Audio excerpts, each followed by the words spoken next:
창세기 강의 여기로 번호가 떴는데 91번째입니다.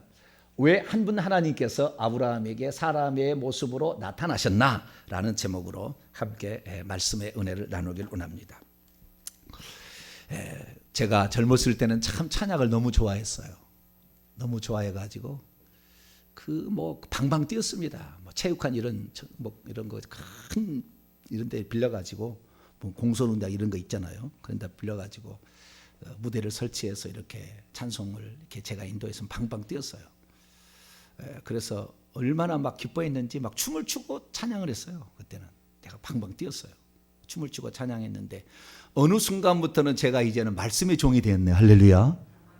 예, 어느 순간부터 말씀 중심으로 제가 바뀌었어요.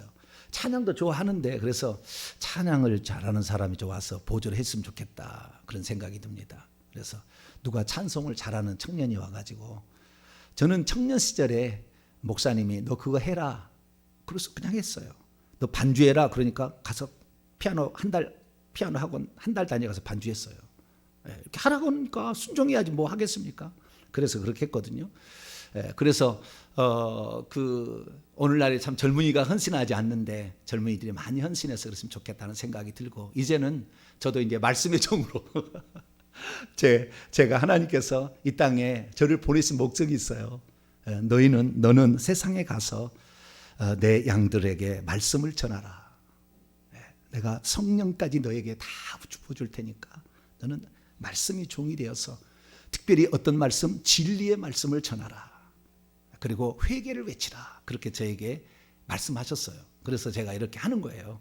그래서 이제는 하나님의 주신 은혜로 성경이 다 이제 들어오고 이제 어떤 말씀을 전하든지 간에 그 말씀의 의미를 찾아서 얘기할 수 있는 어느 정도까지는 된 것 같아요. 아직도 멀었지만은 어느 정도까지는 된 것 같아요. 그래서 이제는 말씀의 종으로 나가는데 오늘도 하나님 말씀을 통하여서 하나님이 왜 사람으로 나타나셨을까? 이 부분을 통하여 하나님이 주신 은혜가 여러분에게 100배 소출로 나타날 수 있게 되기를 축원합니다. 자, 그러면 여기에 오늘 제가 아침에 새벽에 오늘 말씀을 증언을 했는데 그동안에도 창세기 12장에서 17장까지도 여호와 하나님이 나타나서 아브라함에게 말을 했다고요. 어떻게 나타난지 몰라요. 빛으로 나타났는지 음성으로만 나타났는지 표현이 안 돼 있으니까 알 수는 없죠. 그런데 18장에 처음으로 사람의 모습으로 나타나셨어요. 아브라함에게. 그리고 단 한 사람에게도 이 세상에 있는 사람에게 여호와께서 하나님이 사람으로 나타나신 일이 없어요. 이제 예수님으로 나중에 나오시게 되겠지만 그 전까지는 없었습니다. 이것이 처음이자 마지막의 일이에요. 그러면 왜 하나님이 사람으로 나타나셨겠느냐는 거예요. 그리고 오늘 이제 그 18장의 말씀을 세 부분으로 나눠볼 수가 있습니다. 세 부분. 첫째는 네 아내 사라가 네게 아들을 낳아줄 거다. 내가 네게로 돌아오게 되는 날 네 아내가 사라. 이것은 할례 언약에 했던 얘기라고요. 할례 언약에 여호와께서 얘기했던 내용을 다시 얘기하고 있습니다. 한 번 더 복습하는 것이고, 그 다음에 두 번째는 내가 너를 왜 불렀는지 아느냐? 내가 너를 왜 택했는지 아느냐? 이 얘기를 해주세요. 이 얘기는 더 다음에 이제 공부를 하도록 해요. 아브라함을 하나님이 택하신 이유가 있어요. 그냥 우리는 아무것도 아닌 것 같지만 나중에 다 알게 돼요. 우리가 알게 됩니다. 그러듯이 이 하나님께서도 아브라함을 왜 택해서 불러냈는지 그 얘기를 이제 그 16절 이하에서 얘기를 합니다. 그리고 그 다음에 22절 이하를 보게 되면 이제 하나님께서 소돔과 고모라 성이 워낙 울부짖음이 억울하게 죽은 사람, 호소하는 사람, 그렇게 능멸을 당한 사람이 호소가 있어서 내가 그것이 사실인지 아닌지 확인해서 멸하러 온다. 그래서 세 번째 목적, 소돔과 고모라의 성의 상태를 내가 알아보러 왔다. 이렇게 지금 이분이 나타나서 얘기를 하고 있습니다. 그런데 이분의 하시는 얘기를 잘 들어보니까 여호와이면서 여호와가 아닌 거예요. 찬찬히 들어보니까 여호와이면서 여호와가 아닌 거예요. 자, 여호와이다는 것은 무엇입니까? 여호와라고 얘기를 성서 기자가 이렇게 쓰고 있으니까 그렇습니다. 자, 13절을 한번 읽어보죠. 13절 시작. 여호와께서 아브라함에게 이르시되 사라가 왜 웃으며 이르기를 내가 늙었거늘 어떻게 아들을 낳으리요 하느냐. 여기 보니까 여호와께서 말씀하신다고 이 성서를 기록했던 모세가 여호와께서 말씀하신다고 얘기를 했고 또 이 나타났을 때 세 명의 남자가 사람이 나타났는데 앞에는 여호와가 있었고 뒤에는 두 명의 천사가 있었어요. 이것이 창세기 18장에 나오고 19장 1절에 나와요. 그래서 이 세 사람들은 한 분은 여호와였고 나머지 두 명은 천사였던 것이 19장 1절에 나옵니다. 그래서 이 세 사람인데 그래서 그 앞에 나타난 아브라함 앞에 나타났던 그분을 여호와라고 얘기를 하는 거예요. 그런데 그 여호와라고 얘기를 하는데 이 얘기를 하신 분이 뭐라고 하냐면은 여호와를 3인칭으로 얘기를 합니다. 1인칭으로 얘기하는, 내가라고 얘기 안 하고 그가라고 얘기를 하는 거예요. 그게 14절이에요. 다시 14절을 또 한번 읽어봅니다. 시작. 여호와께 능하지 못한 일이 있겠느냐? 기한이 이를 때 내가 내게로 돌아오리니 사라에게 아들이 있으리라. 여기 보니까 원문은 여호와 그에게 능하지 못한 일이 있겠느냐? 3인칭으로 얘기를 한다고. 내가 아닌 것처럼 얘기를 하는 거예요 지금. 그러면서 뒤에 말할 때는 기한이 이를 때에 내가, 여기는 1인칭으로 얘기하는, 내가 지금 말하고 있는 당사자예요. 당사자인데 지금 앞에 있는 여호와라는 존재가 있고 뒤에는 두 명의 천사가 있는데 여호와가 말하고 있는데 여호와 그에게 능치 못한 일이 있겠느냐? 기한이 이를 때 내가 너에게 오리니. 그럼 뭐예요 지금? 지금 여호와이지만 여호와가 아닌 거예요. 얘기를 들어보면 이게 만약에 여호와라는 것이 온전히 똑같다고 한다면 뭐예요? 나에게 능치 못한 일이 있겠느냐? 내가 기한이 이를 때 너에게로 돌아오고 이렇게 얘기를 해야 되는데 여호와 그에게 능치 못한 일이 있겠냐? 제 3인칭 시점을 가지고 이렇게 얘기를 한다 그 말이에요. 그래서 우리는 이때 알아셔야 돼요. 그러니까 창세기 12장부터 17장까지 나타나신 그 여호와라고 분명히 얘기했는데 그 여호와라고 얘기를 했다고 말이에요. 하나만 찾아보죠. 자, 12장 누구라고 얘기했는지 12장 7절을 또 읽어보고 15장 7절을 읽어보죠. 12장 7절 시작. 여호와께서 아브라함에게 나타나 이르시되 내가 이 땅을 내 자손에게 주리라 하신지라 자기에게 나타나신 여호와께 그가 그곳에서 제단을 쌓고, 여기 보니까 여호와께서 아브라함에게 나타나서 내가 그래서 이거 여호와겠죠. 그죠? 그 다음에 15장 7절을 더 볼까요? 15장 7절 시작. 또 그에게 이르시되 나는 이 땅을 내게 주어 소유를 삼게 하려고 너를 갈대아 우리에서 이끌어낸 여호와니라. 내가 여호와다는 말을 할 수 있어요. 얼마든 나를 지금 소개하고 있으니까. 그렇게 얘기했는데 지금 18장에 와서는 사람의 모습으로 나타나. 이게 지금 중요한 거예요. 아주 중요한 거예요. 왜 사람으로 나타나냐, 이게 지금 중요한 거라고요. 이것이 안 나타날 수도 있고 한 번도 안 나타났어야 되는데 나타났다 그 말이에요. 한 번을 나타났다 그 말이에요. 이후에도 없고 이전에도 없는 전무후무한 일이 지금 발생했다 그 말이에요. 그러면 그 전에 나타나신 분은 여호와인데 왜 지금에는 내가라고 하시는 분이 여호와를 그라고 칭하냐면 그라고 제3인칭으로 칭하고 있느냐 이거죠. 이것은 지금 뭔가가 달리 지금 뭔가가 진행되고 있음을 말해주고 있는 거예요. 자, 그러면 이 시간의 전략을 위해서 간단히 요약하면 이런 거예요. 그 전에 하나님께서 이 땅에 당신이 오셔가지고 어떤 일 하시게 될 때에 그때는 당신을 여호와라고 계시를 하셨어요. 내가 여호와가 이런 일을 한다고. 그래서 모든 사람들이 하나님을 알 때, 엘로힘 하나님을 알 때는 여호와라고 알았다 그 말이에요. 그런데 지금 18장에서 사람의 모양을 하고 나타나신 그분이 여호와라고 이 성서 기자는 쓰고 있어요. 그리고 여호와로 얘기도 해요. 그런데 어쩔 때는 뭐요? 제3인칭으로 여호와를 지칭하고 내가 지금 얘기하고 있다 얘기한다고 말이에요. 그래서 이 내는 누구냐? 결론은 이거예요. 한 분 하나님이 나타난 거예요. 여호와가 나타난 게 아니라 누가 나타났다고요? 한 분 하나님이 지금 나타난 거예요. 너희들에게 한 분 하나님은 여호와다. 지금 여호와다. 그래서 아브라함에게도 여호와로 나타났지만 내가 나왔다. 내 전능자. 나. 물론 여호와도 전능자고 똑같은 분이에요. 똑같은 분이시지만 지금 약간 다르게 얘기한다 그 말이에요. 여기에 우리가 삼일체 하나님을 알아야 되는 것이고 여기에서 우리가 하나님을 제대로 알아야 되는 거예요. 무슨 말이냐면 하나님께서 지금 비로소 당신 자신이 어떤 분인지를 알려주기 시작하는데 이렇게까지 얘기합니다. 자, 17절 보세요. 18장 17절 읽습니다. 시작. 여호와께서 이르시되 내가 하려는 것을 아브라함에게 숨기겠느냐. 여기에 또 성서 기자는 여호와라고 얘기하지만 내가 하려는 것을 아브라함에게 숨기겠느냐. 그래서 하나님이 이제는 숨기지 않겠다는 거예요. 왜? 하나님의 비밀을 제대로 지금 알려줬어요. 그래서 이 아브라함으로 하여금 한 분 하나님이 계시는데 한 분 하나님이 구약 시대는 여호와가 나타나서 일했지만 직접 한 번은 와야 된다 그러면 직접 한 번은 이 땅에 직접 한 번은 와서 장차 내가 아들로 올 것인데 그 아들은 사람이잖아요. 남자잖아요. 그래서 남자를 한 번 보여주는 거예요. 그러니까 한 분 하나님이 왜 사람으로 나타나셨느냐? 크게 두 가지 측면에서 설명할 수 있어요.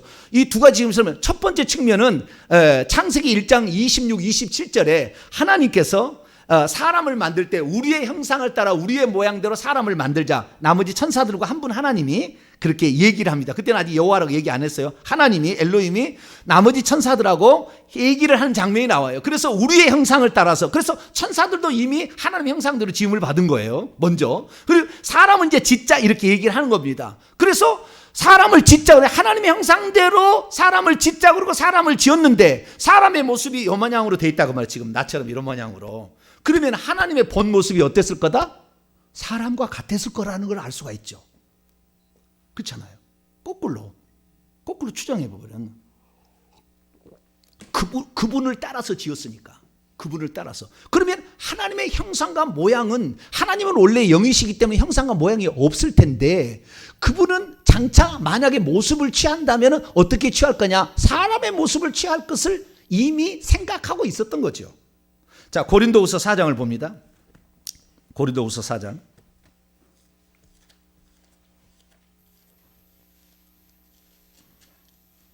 고린도서 4장 4절입니다.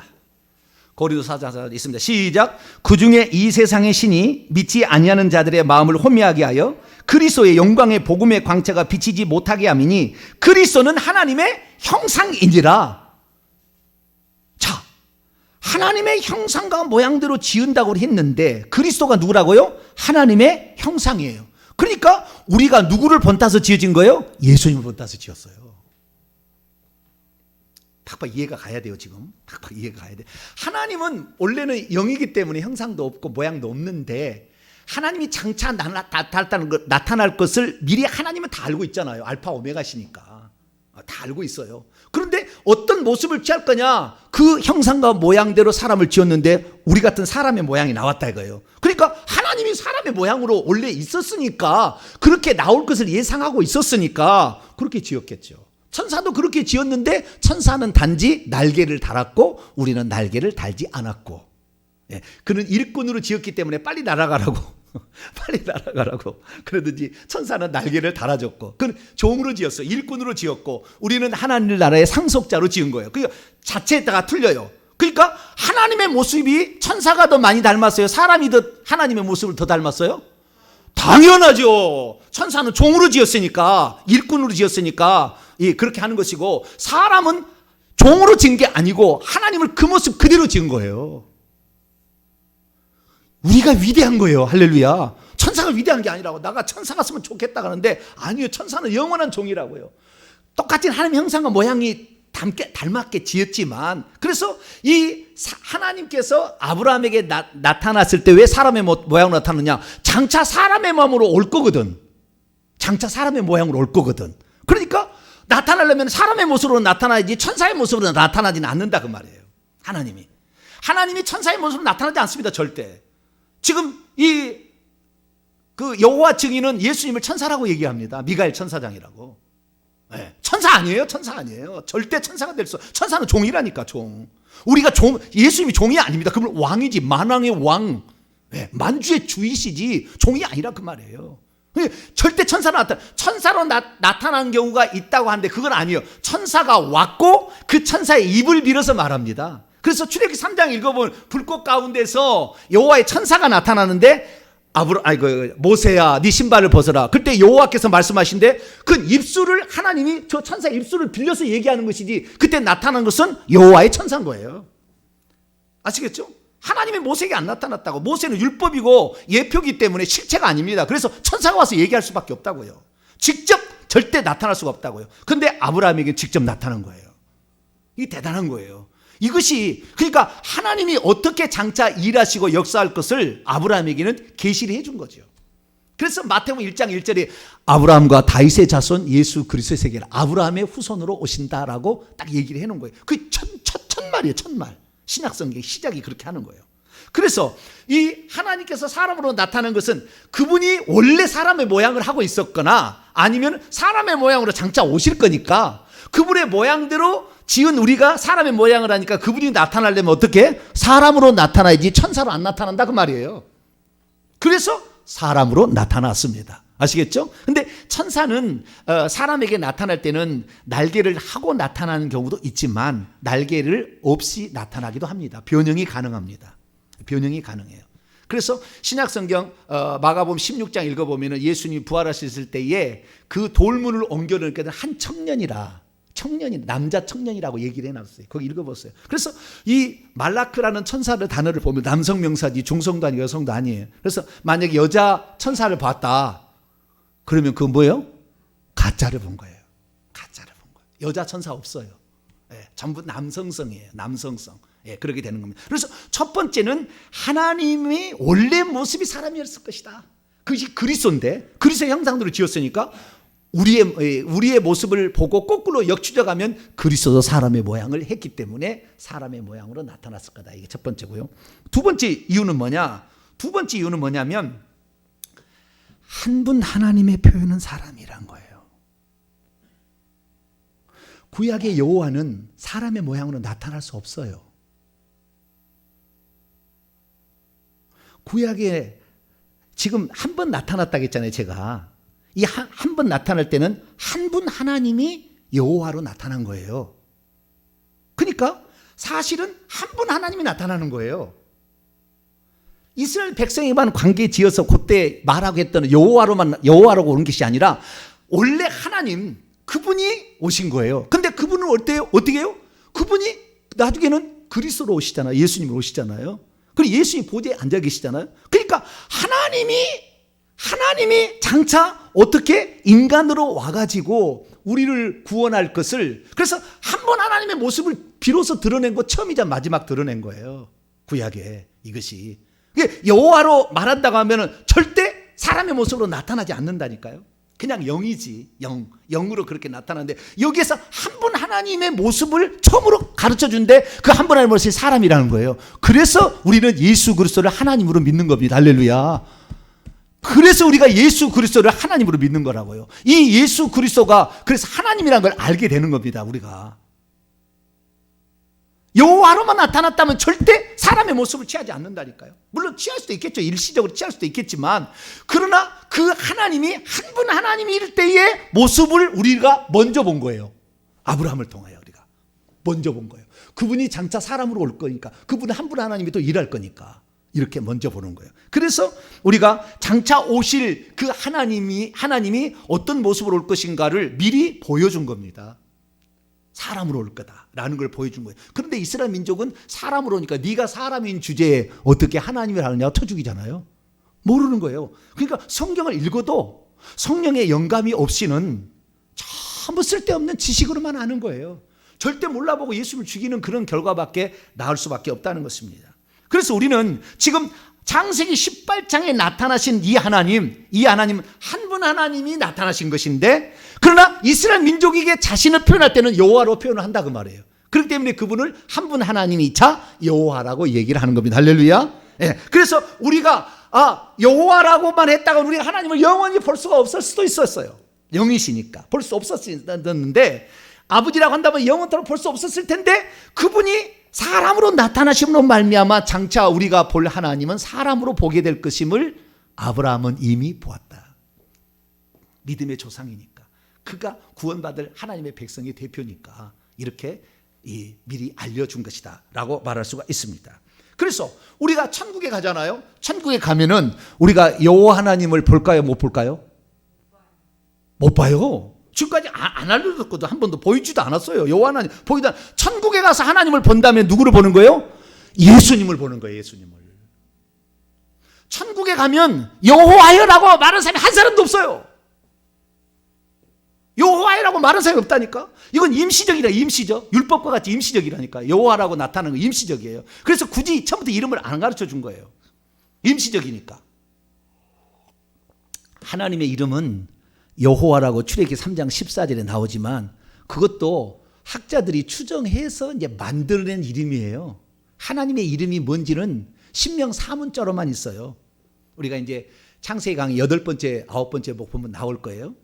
요드해, 와우해라는 4가지 글자만 있는데 10계명, 2계명에 하나님 이름을 망령되 읽지 말라기 때문에 그걸 읽기는 읽었어요. 과거에. 아브라함도 아마 그 얘기를 했을 거예요. 뭐라고? 여호와라고 얘기했는지 아닌지 알 수가 없어요. 근데 자우디가 뭐라고 부르기는 불렀는데 그것을 음가가 히브리어에는 AD 800년, 900년경에 비로소 모음이란 걸 집어넣어가지고 음가가 나온 것이지 모음이란 게 없었어요. 자음만 있는 글자예요. 히브리어 글자는. 그러니까 어떤 그 모음을 거기다 붙여가지고 읽었는데 어떤 원리를 아는 사람이 읽었겠죠. 근데 맨날 헷갈리니까 학자들이 마소라 학자라는 사람들이 성서를 연구한 사람이 모여서 800년, 900년경에 모음을 집어넣었어요. 거기다가. 점을 찍어가지고 그래서 1.1획 또 틀림없다, 틀리면 안 된다니까 점 하나짜리에 따라 음가가 틀려지고 내용이 틀려지니까 뜻이 틀려지니까 그런 거예요. 그런데 이 하나님의 이름에 대해서 이 신명 사문자를 가지고 있었는데 이 신명 사문자 하나님 원래 이름이 있었는데 그 이름을 부르지를 않으니까 아무도 그 이름이 모르는 거예요. 그래서 그 이름을 부를 때는 하나님 혹시 노할까 봐 나의 주님이란 의미로 아도나이 이렇게 불렀어요. 뭐라고요? 여호와라고 안 하고 여호와라 글자는 썼지만 읽을 때는 아도나이께서 말씀하셨다 이렇게 한다. 그 아도나이를 70인역에서는 주님이라고 바꿨어요. 로드로. 그래서 70인역은 여호와를 전부 주님으로 바꿔놨어요. 그래서 주께서 킹제임스 번역은 그래서 주께서 여호와께서는 말이 안 나와요. 주께서 이렇게만 나와요. 킹제임스 번역은 그 70인역의 그 방법을 그대로 따서 하는 거예요. 그래서 이 하나님 이름 잘 몰라. 여호와인지 여호와보다는 아하야흐가 더 가깝다고 제가 설교를 했어요. 예. 여호와라는 그 신명사문자 그것보다는 아하야흐가 더 아라는 알레프에다가 하야 있다라는 동사. 그래서 나는 알레비다, 나는 알파다, 나는 시작이다 그 말이에요. 예. 그것이 아하야흐 여호와라는 말이 본 히브리어 단어의 뜻입니다. 그래서 하나님께서 나타나실 때 나는 처음이요 마지막이라 알파 오메가다 이렇게 얘기한 것이 그것이 그냥이 아니라고요. 내가 알파 이것이 구약의 여호와께서 했다고 한다면 예수님 와서 오메가로 끝내는 거예요. 완성을 하는 거예요. 그래서 예수님께서는 알파 오메가다 이렇게 얘기를 하는 거예요. 그래서 결국에 이 여호와인지 아하야흐인지 몰라. 이름을 잘 몰라. 그런데 이분이 하나님이 이름을 우리는 알기는 알아야 되는데 그런데 놀라운 사실은 신약 성경에 들어와서는 단 한 번도 여호와란 말이 안 나온다는 거예요. 나올 법하잖아요. 그 여호와라는 이름을 말이죠. 지금도 그 여호와 증인이라는 데가 있지 않습니까? 이단. 예, 여호와 증인이 있는데요. 이 여호와 증인은 이 하나님이라는 그 여호와라는 그 글자를 신약 성경에 인용할 때 전부 주님으로 바꿨다고 했죠. 70인역에. 그러니까 히브리어를 헬라어로 번역한 70인역인데 여호와를 주라고 바꿨어요. 아도나이로 주라고 바꿨어요. 그래서 그 주님이라고 해서 신약 성경의 전부 인용은 여호와가 누구든지 주의 이름을 부르면 구원을 얻으리라. 이거 요엘서 2장에 보면 누구든지 여호와의 이름을 부르면 구원을 얻으리라요. 마태복음 21장에 주의 이름으로 오시는 이여 호산나며 종려나무 흔드는데 시편 118편 읽어보면은 여호와의 이름으로 오시는 이라고 되어 있다고요. 그러니까 신약 성경 전부 주라고 다 바꿔놨어요. 그러니까 여호와 증인은 뭐예요? 여호와만 하나님이고 예수님은 피조물이고 예수님은 천사이기 때문에 신약 성경에 주라고 하는 것을 전부 여호와로 바꿔야 된다고 해서 자기들이 번역이 신세계 역이라는 성경책을 번역을 해놨는데 거기 보면은 구약의 여호와를 신약의 주로 바꾼 70인역에 따라서 거꾸로 다시 해가지고 여호와로 바꿔놨다고요. 그것이 수백 개가 있어요. 수백 개가. 내가 몇 개인지 지금 어디에 적어놨는데 몇 개를 그렇게 여호와라고 바꿔놨다고요. 신약 성경에. 주를 뭐래요? 여호와라고 바뀌었다고 그런다. 누구든지 주의 이름을 부르는 자는 구원을 하되 여호와 이름을 부르는 자를 구원을 한다고 자기 성경을 그렇게 바꿔놨다니까. 단 한 개 성경이 그러는 거예요. 모든 신약 성경 가운데 단 한 개만 그 이단에서 쓰는 그것을 그렇게 바꿔놓은 거예요. 그런데 하나님께서 이 여호와 이름이 그렇게 중요했으면은 여호와 이름을 신약 성경에 쓰게 하겠어요? 안 하겠어요? 예수님이 한 번이라도 여호와라 이름을 불렀을까요? 안 불렀을까요? 중요했다면은 불렀어야 되잖아요. 안 불러요, 근데. 아버지라고만 하지. 한 번도 얘기 안 해요. 신약성에 단 한 번도 여호와라는 얘기를 안 해요. 천국에 올라가 보세요. 여호와란 말 안 합니다. 하나님을 부를 때 예수님이라고 불러요. 천국에 가면. 왜요? 한 분 하나님은 사람이었다. 오늘 본문의 얘기잖아요. 한 분 하나님은 사람의 모양을 갖추고 있었다. 그분이 누구예요? 예수님이잖아요. 그런데 오늘날의 수많은 사람들은 하나님 아버지는 여호와고 예수님은 아들이라. 그래서 아들은 오른편에 그냥 옆에서 이렇게 좀 서 있는 사람이고 그 중앙에 아버지가 앉아가지고 아버지가 다스리고 예수님은 대리 청점하는 식으로 그 생각하잖아요. 그거 아니라고요. 그게 아니라고. 자, 마태복음 28장을 열어봅니다. 이제 처음 이 설교를 듣는 사람은 아마 멘붕이 올 거예요. 우리 성도들은 자꾸 들어봐가지고 그렇구나, 이게 확실히 맞구나, 그렇게 이해가 되어지고 다 하지만은 처음 이 설교를 듣는 사람은 멘붕에 빠집니다. 멘붕에. 왜냐하면은 자기는 아버지, 아들, 성령을 완전히 항상 구분해 있었거든. 세 분이 있지만 세 분은 하나님이다. 항상 이렇게 생각하고 있었거든. 한 분으로 하나님을 한 번도 보지를 못했거든. 말은 한 분이라고 했지만 세 분이라고 얘기를 생각하고 있었거든. 그런 사람도 충격적인 거죠. 자, 28장 19절 말씀을 볼까요? 예수님이 직접 하신 말씀입니다. 제자들에게 시작. 그러므로 너희는 가서 모든 민족을 제자로 삼아 아버지와 아들과 성령의 이름으로 세례를 베풀고 세례를 주라 그랬어요. 누구의 이름으로 세례를 줘요? 아버지와 아들과 성령의 이름으로 세례. 성부, 성자, 성령이잖아요. 우리는 여기서 이제 세례 줄 때는 성부와, 저는 통합치기 그래야 합니다. 세례를 때는 성부와 성자와 성령의 이름으로 세례를 주노라. 그때 사람에 따라 틀립니다. 성부와 물 한 번, 성자와 물 한 번, 성령의 이름으로 세례를 주라. 세 번 물을 이렇게 관수법을 쓰니까 우리는 침례 안 하고 장로교니까 이렇게 하기도 합니다. 어떤 사람은 성부와 성자와 성령의 이름으로 세례를 주노라 이렇게 하기도 해요. 어떤 게 맞을 것 같아요? 여러분이 목사 하시면은 이제 알아서 하시면 돼요. 그때는. 그게 궁금하시면 여러분이 목사가 되시면 돼요. 신학을 공부하셔가지고 딱 해서 목사를 해서 나는 이 방법을 쓸 거다. 성부와 성자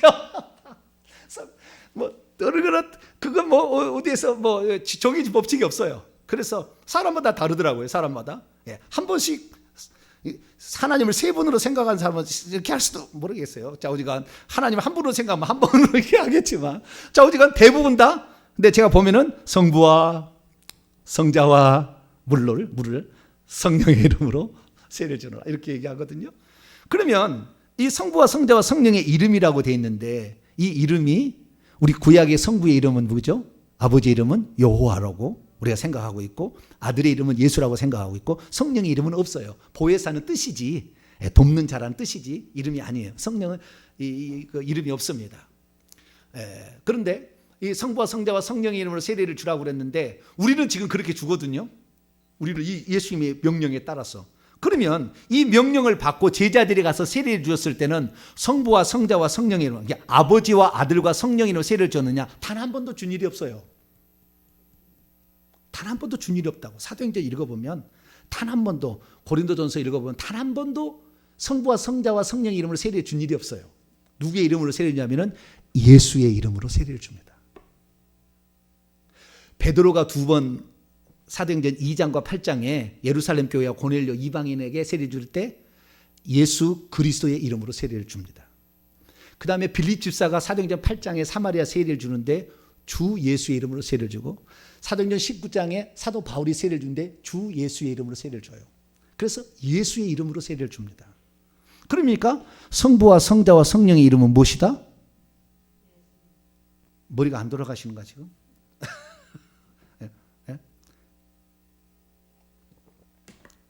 이름이라는 단어가 만약에 성부와 성자와 성령의 이름이 각각 다르다 한다면 성부와 성자와 성령의 이름들로 세례를 준다고 해야 돼요. 근데 원문에는 그 이름이라는 것이 네임이 단수입니다. 네임스가 아니에요. 오노마라 단수를 쓰고 있습니다. 그러니까 새 이름이 동시에 쓰일 리는 없는 거예요. 구약의 이름은 그래서 정확하지 않는 이름이에요. 여호와는. 그래서 야훼라고 바꾼 사람도 있고 어떤 교단은 야훼라고 바꾸잖아요. 근데 더 가까운 말은 아하야인 것 같아요. 제가 만약에 성경책을 다시 낸다면 아하야흐라고 쓰지 않을까 번역을 할 때. 그럴 수도 있어요. 이것은 아주 최근의 일이에요. 이것을 더 밝힌 이름이니까. 아하야흐라고 하는데 근데 이것은 임시적인 이름이에요. 하나님의 이름은 그래서 장차 천사가 와서 예수라고 이름을 알려줬고 그 예수라는 말을 히브리어로는 예슈아라고 합니다. 예슈아. 뭐라고요? 예슈아라고 합니다. 예수라고 안 해요. 영어는 지저스라고 하는데 다 발음이 각기 다 뭐 야소라고 하죠. 뭐 한자는 다 다른데 정확한 이름은 예슈아는 히브리어식 이름이에요. 예슈아. 그 예슈아를 여호수아라고도 합니다. 뭐라고요? 발음에 따라서 여호수아가 되는 거예요. 그러니까 그 가나안 땅이 천국의 예표인데 모세 율법이 못 데려갑니다. 죽고 여호수아가 데리고 들어가는 거예요. 예수님이 데리고 들어가는 거예요. 율법으로서 죄가 뭔지를 깨닫게 해주니까 여호수아 예수님께서 가나안 땅에 천국에 데려가는 거예요. 그래서 모세가 결국에 못 들어간다고요. 그게 다 예표론적으로 다 나와 있는 거예요. 그래서 우리는 그 예수 그리스도가 하나님의 완전한 이름이다.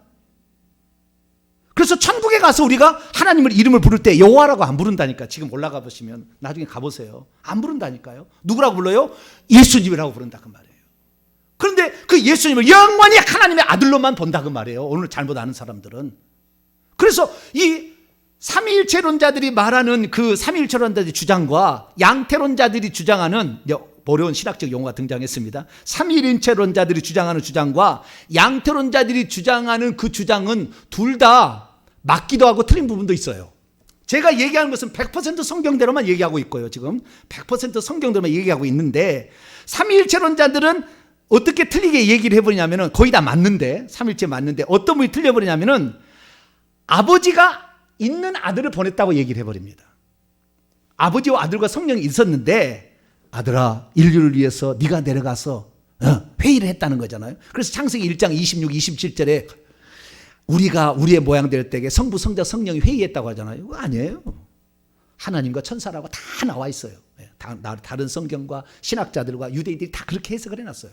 그런데 그 한 분 하나님이 그렇게 하는데 우리가 많은 사람들이 생각할 때 삼위일체론이 다 맞는 것처럼 생각하는데 삼위일체론의 가장 큰 허점이나 잘못된 점은 뭐냐면은 아들하고 상의를 해가지고 아들이 내려가라 해서 아들이 왔다고 하는 거예요. 아들이 온 게 아니라고요. 하나님이 아들의 이름으로 온 거지. 아들의 모양으로 온 거지.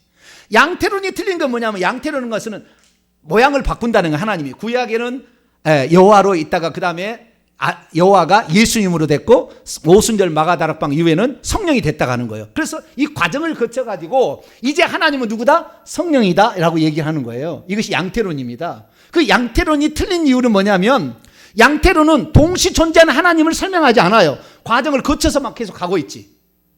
그러니까 예수님이 세례 받을 때 하늘에서 이는 내 사랑하는 아들이라는 음성도 들리고 예수님은 세례를 받고 있고 성령은 비둘기같이 내려오잖아요. 동시 존재가 가능한 거예요 하나님은. 근데 양태론은 동시 존재를 설명하지 못해. 그래서 양태론은 그래서 이단이라 하는 거예요.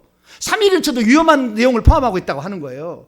삼위일체는요 아들아 내려가라 해서 온 게 아니라고요. 아버지에게서 나온 거. 하나님에게서 한 분 하나님이 온 거라고요. 한 분 하나님이 온 것이지. 그 한 분 하나님이 이미 만세전부터 사람의 모양으로 나타날 계획을 다 세웠어요. 경륜 안에 이미 다 들어가 있단 말이에요. 그래서 그 계획에 세우신 그분을 있는 존재를 보낸 거예요. 자기 자신이지만 있는 존재를 보낸 거지.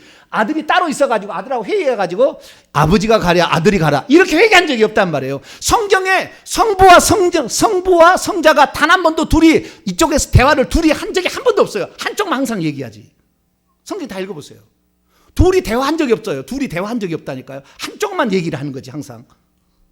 한 분 하나님이니까. 그럼 성경 다 읽어보시라고요. 제가 말이 틀린지 안 맞는지 다 찾아보시라고. 그러니까 우리가 하나님을 안다고 하지만 하나님을 얼마나 제대로 알고 있는지 모르는 거예요. 그러니까 이단에 빠지는 거예요. 여러 신이 있는 거예요. 아버지 신, 아들 신, 어머니 신이 있는 거죠. 다신론이 있는 거예요. 그러니까 알라도 신이다고 우리가 이름만 다를 뿐이지 알라가 여호와하고 똑같다. 그래가지고 알라 신하고 여호와하고 똑같으니까 우리가 이슬람하고 기독교하고 합치자 이렇게 주장하는 목사도 꽉 찼습니다. 미국에 가면은. 그 초승달신, 달신을 갖다가 하나님 천지 창조를 하신 하나님의 이름하고 똑같이 섞어버린다니까. 왜? 아버지 신도 있고 아들 신도 있으니까 알라 신도 똑같겠지 이렇게 얘기를 하는 거예요. 그러니까 다신론이 되는 것이 이것이 이단이 나오는 거라고요. 우리는 한 분 하나님만 믿어야 돼. 할렐루야.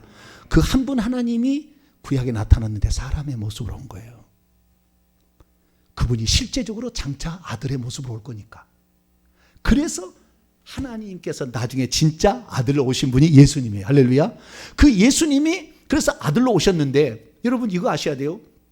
나중에 부활체까지 공부하는데 여기까지 하고 마칩시다. 예수 그리스도께서 이 땅에 오셔서 육신을 입으셨잖아요. 마리아의 태를 빌려가지고 또 육신을 취하셨잖아요. 100% 인간의 100% 신입니다. 그분이. 그런데 그분이 죽고 부활하실 때는 그 몸을 그대로 갖고 갔어요. 우리는 죽으면 이 몸을 갖고 가요? 어떤 사람은 지금까지도 이 부활을 잘못 아는 사람은 이 몸이 다시 변화될 거래요. 갖고 갈 거래요. 그래가지고 무덤을 잘 써야 된다는 거예요. 거기다가 잘 보관해야 된다는 거예요. 화장하면 절대 안 된대. 찾기가 너무 힘들대.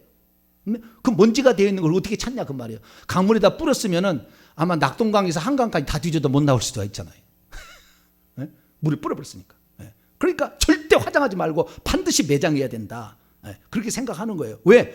육체가 부활할 거라고 생각하니까. 그래서 이스라엘 민족은 지금도 그 부활 사상을 몰라요. 그래서 예루살렘 성전에 성전은 벽이에요. 벽. 계곡하고 벽에다가 지었다고요. 벽에다가 한쪽에다가 동쪽 끝에 벽에다 지었어요. 그래서 그 벽 다음이 기드론 골짜기의 시내예요. 그리고 기드론 그 골짜기에서 올라가는 이 산을 감람산이라고 그럽니다. 무슨 산? 감람산. 그 감람산에요, 이스라엘 민족이 지금까지 죽은 유명한 사람들 또는 돈 많은 사람의 부자의 무덤이 꽉 있어요. 장차 메시아가 그 성전에 있는 그 동쪽에 있는 문으로 오신다고 그들은 믿기 때문에 그 메시아가 오면은 그 무덤 속에 있다가 빨리 일어나가지고 그 메시아를 맞이하려고 그 무덤에 돈을 엄청 많이 주고 그 무덤에 묻히는 거예요. 얼마나 우스운 짓입니까? 모르니까. 근데 아셔야 될 것은 예수 그리스도께서 그 몸을 가져가셨기 때문에 우리가 천국에서 그 몸을 가지신 예수님을 보는 거예요. 만약에 예수님이 그 몸을 안 가지고 하셨다 그러면은 우리도 영영 못 볼 수도 있어요. 못 볼 수 있으나 우리를 위해서 주님께서는 부활체를 입으실 때 그 몸을 그대로 변화시켜서 갖고 왔어요. 우리는 이 몸을 변화시키지 않습니다. 이것은 흙에 왔기 때문에 흙으로 끝나는 것이고 영이 부활의 몸으로 바뀝니다. 영이. 그래서 영이 바뀌는데, 그래서 혹시 내가 손가락 하나 잘라졌어도 부활체는 손가락이 온전합니다. 그러니까 내가 다리 하나 잘렸다고 너무 심각하지 말고, 내가 위장이 아파서 위장에 암이 걸렸는데 천국 가면 암병으로 그대로 있나, 그럴 리가 없어요. 가장 좋은 것을 우리는 하나님이 주시는데, 그래서 예수 그리스도께서 천국에 그 몸을 그대로 가져가셨기 때문에 우리가 천국에서 주님을 볼 때는 누구를 본다? 예수님을 본다. 그래서 그 한 분 하나님이 구약시대에 당신을 표현하신 것이 창세기 18장의 유일한 한 번이었다. 이것은 장차 아들로 오실 그분을 설명하기 위한 것이고, 충분히 우리가 이해를 하기 위해서 오리엔테이션을 미리 해준 거다. 그리고 하나님께서는 진짜 아들로 오셨고 그 몸을 가지고 그대로 가셨기 때문에 우리가 천국에서 하나님을 볼 때는 예수님을 보는 것이고, 여호와의 이름이라는 것은 아직도 명확하지 않는 이름이에요. 물론 정확한 이름인데 부를 때는 그렇게 못 부르는 거예요. 그러나 예수란 이름은 정확하게 하나님 이름이기 때문에 우리가 천국에 가면 예수를 부르는 거예요. 그래서 우리가 오늘 예수 그리스도를 우리가 주님이라고 믿는 거예요. 신약 성경에 들어오면 나중에 또 제가 언제 또 얘기하겠습니다만은 예수님을 주님이라고 불러요. 구약에는 여호와를 주님이라고 부르지만 신약 성경에 구약을 인용한 걸 제외하고는 전부 주님은 예수님을 의미합니다. 나중에 내가 이거 설교를 또 한 번 할 거예요. 엄청난 비밀인데 얘를 설교를 할 거예요. 우리 주님은 이제 예수 그리스도다. 그래서 천하 인간의 구원을 받을 만한 다른 이름을 주신 일이 없어요. 예수 그리스도. 할렐루야. 그래서 여호와를 지금도 이스라엘 민족이 부르고 있지만 지옥 간다니까요. 지옥 가는 거예요. 왜? 예수님을 하나님으로 시인하는, 두 번째 신으로 시인하는 저건 다신론자니까 이단인 거예요. 유대인들은 생각할 때. 왜? 하나님이 누군지를 모르니까. 하나님이 누군지를 모르니까. 아브라함에 나타나셨던 그분이 한 분 하나님이라는 걸 모르니까. 지금은 유대인들도 하나님을 여호와라고 믿지만 여호와라고 믿어도 지옥에 떨어진다. 대부분 지옥에 떨어진다. 저와 여러분은 복 받은 줄 아셔야 돼요. 할렐루야. 대한민국에 태어나고 지금 이 설교를 듣는 이 사실 자체가, 이걸 지금 1억만 헌금을 줘도 아깝지 않는 엄청난 지금 우리가 그 사실을 알게 된 거예요. 그 하나님이 전능자가 예수님이었고 예수님이 성령으로 우리 안에 들어왔으니 전능자가 지금 우리 안에 들어와 있는 거예요. 할렐루야. 그래서 이 요한계시록에 하나님이 당신을 딱 표현할 때 뭐라고 하냐면 전능자라고 딱 얘기를 하는 거예요. 자, 이것까지 읽고 마칩시다. 요한계시록 1장.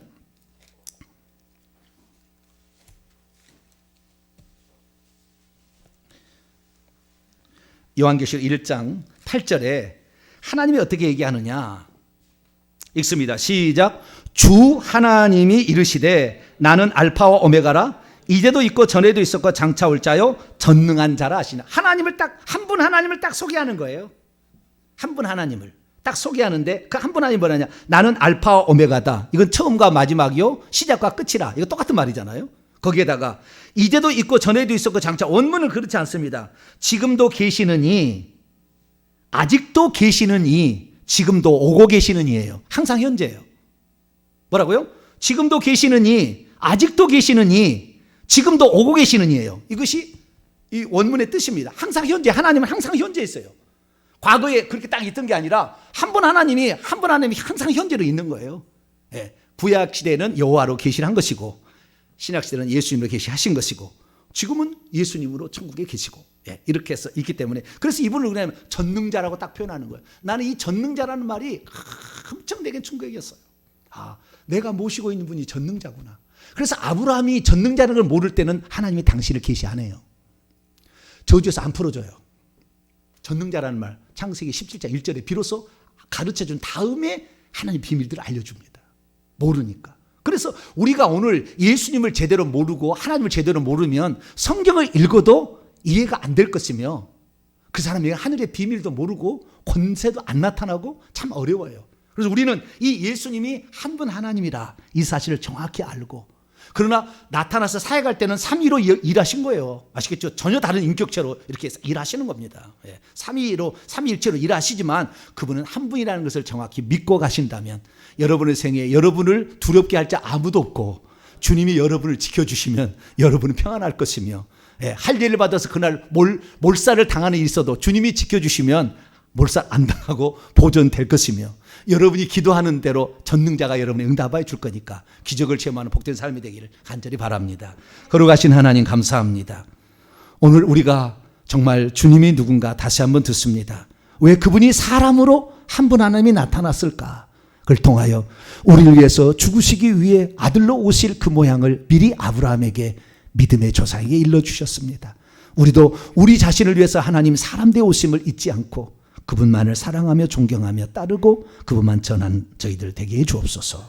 우리 주 예수 그리스도의 이름으로 기도하옵나이다. 아멘.